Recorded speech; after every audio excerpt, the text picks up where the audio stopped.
হরে কৃষ্ণ ভক্তবৃন্দ, আজ 16ই আগস্ট 2024 শুক্রবার। আজ সারা বিশ্বকে পবিত্র করতে যে একাদশী ব্রতের আগমন ঘটেছে এই ধরাধামে, তার নাম হলো পবিত্রারোপণী একাদশী ব্রত। তবে অনেক ভক্তরা আবার এই একাদশীকে শ্রাবণ পুত্রদা একাদশী বলে থাকে।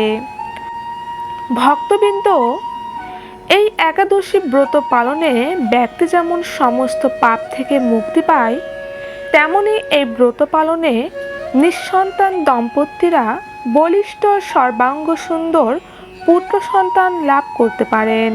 তো বন্ধুরা, আজ সকল কৃষ্ণ ভক্তরাই ভক্তি ও নিষ্ঠা সহকারে এই শ্রাবণ পুত্রদা একাদশী ব্রতটি নিশ্চয় পালন করছেন। তো আপনারা এটি নিশ্চয় জানেন যে একাদশী ব্রতটি তখনই সুসম্পন্ন হয় যখন সেই একাদশী ব্রত কথাটি শ্রবণ করা হয়। তো ভক্তবৃন্দ, আজ এই একাদশী ব্রত পালনের পাশাপাশি একটি বারের জন্য হলেও শ্রবণ করুন এই পবিত্রারোপণী একাদশীর ব্রত কথাটি। তবে আজ কোনো ভক্ত যদি কোনো কারণবশত আজকের এই ব্রত পালনে অসমর্থ হচ্ছেন, তবুও সে সকল ভক্তবৃন্দ একবারের জন্য হলেও এই ব্রত কথাটি শ্রবণ করবেন।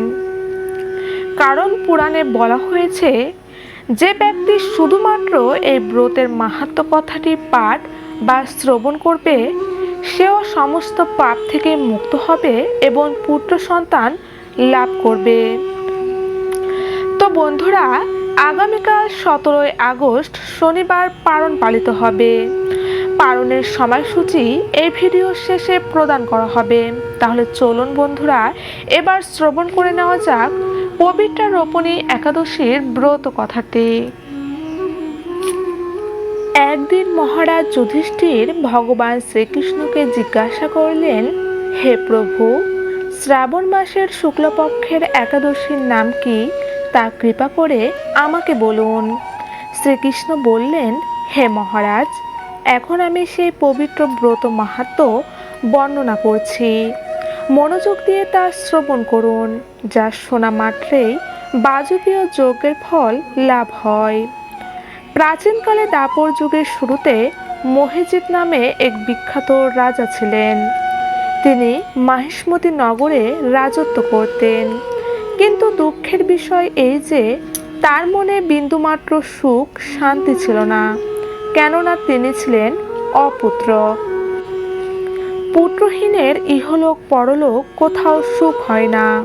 এইরূপ চিন্তা করতে করতে বহুদিন কেটে গেল, কিন্তু তবুও পুত্রমুখ দর্শনে রাজা বঞ্চিতই রইলেন। নিজেকে অত্যন্ত দুর্ভাগা মনে করে রাজা চিন্তাগ্রস্ত হলেন। প্রজাদের সামনে গিয়ে বলতে লাগলেন, হে প্রজাবৃন্দ, তোমরা শোনো, আমি এই জন্মে তো কোনো পাপ কাজ করিনি, অন্যায়ভাবে আমার রাজকোষ বৃদ্ধি করিনি, ব্রাহ্মণ বা দেবতাদের সম্পদ কখনো গ্রহণ করিনি, উপরম্ভ প্রজাদেরকে পুত্রের মতো পালন করেছি, ধর্ম অনুযায়ী পৃথিবীর শাসন করেছি, দুষ্টদের যথানুরূপ দণ্ড দিয়েছি, স্বজন ব্যক্তিদের যথাযোগ্য সম্মান করতেও কখনো অবহেলা করিনি। তাই হে ব্রাহ্মণগণ, এই প্রকার ধর্মপথ অবলম্বন করা সত্ত্বেও কেন আমার পুত্র লাভ হলো না, তা আপনারা কৃপা করে অনুসন্ধান করুন।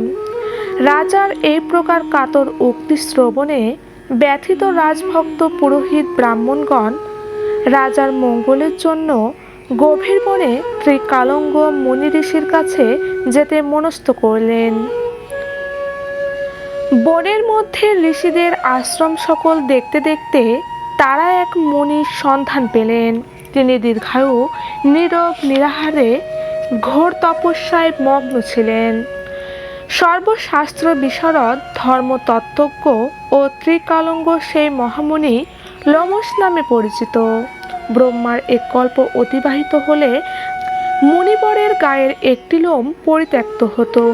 এই কারণে এই মহামুনির নাম লোমশ। তাকে দেখে সকলেই ধন্য হলেন। তারা পরস্পর বলতে লাগলেন যে আমাদের বহু জন্মের সৌভাগ্যের ফলে আজ আমরা এই মুনিবরের সাক্ষাৎ লাভ করলাম। তারপর ঋষিবর তাদের সম্বোধন করে বললেন, কি কারণে আপনারা এখানে এসেছেন এবং কেনই বা আমার এত প্রশংসা করছেন তা স্পষ্ট করে বলুন। আপনাদের যাতে মঙ্গল হয় আমি নিশ্চয় তার চেষ্টা করব। ব্রাহ্মণেরা বললেন, হে ঋষিবর, আমরা যে উদ্দেশ্যে এখানে এসেছি আপনি তা কৃপা করে শুনুন। এই পৃথিবীতে আপনার মতো শ্রেষ্ঠ ব্যক্তি আর কোথাও নেই। মহেজিদ নামে এক রাজা নিঃসন্তান হওয়ায় অতি দুঃখে দিন যাপন করছে। আমরা তার প্রজা। তিনি আমাদেরকে পুত্রের মতো পালন করেন, কিন্তু তিনি পুত্রহীন বলে আমরাও সবাই মর্মাহত।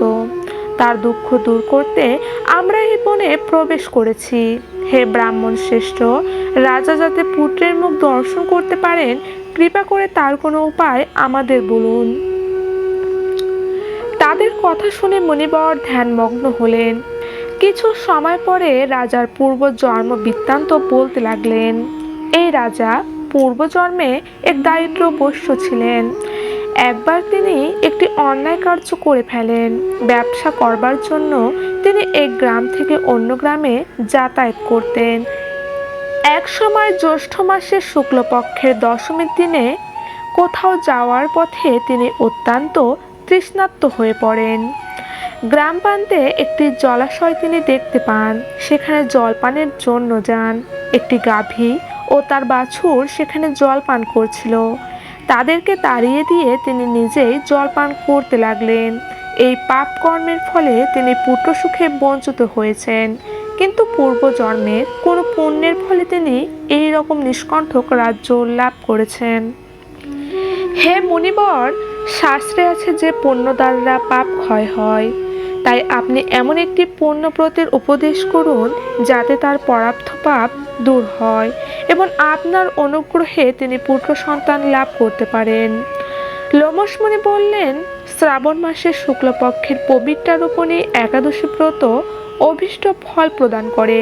আপনারা যথাবিধি তা সকলে পালন করুন। লোমশ মুনির উপদেশ শুনে আনন্দচিত্তে গৃহে প্রত্যাবর্তন করে তারা রাজাকে সে সকল কথা জানালেন। তারপর সকলে মিলে মুনির নির্দেশ অনুসারে ব্রত পালন করলেন। তাদের সকলের পুণ্যফল রাজাকে প্রদান করলেন। সেই পুণ্য প্রভাবে রাজমহিষী গর্ভবতী হলেন। উপযুক্ত সময়ে বলিষ্ঠ সর্বাঙ্গ সুন্দর এক পুত্র সন্তানের জন্মদান করলেন। ভবিষ্যত্তর পুরাণে এই মাহাত্ম্য বর্ণিত হয়েছে। এই ব্রত মাহাত্ম্য যিনি পাঠ বা শ্রবণ করবেন তিনি সমস্ত পাপ থেকে মুক্ত হবেন এবং পুত্রসুখ ভোগ করে অবশেষে দিব্যধাম প্রাপ্ত হবেন। জয় শ্রীকৃষ্ণ, জয় রাধা মাধব, জয় গোবিন্দ।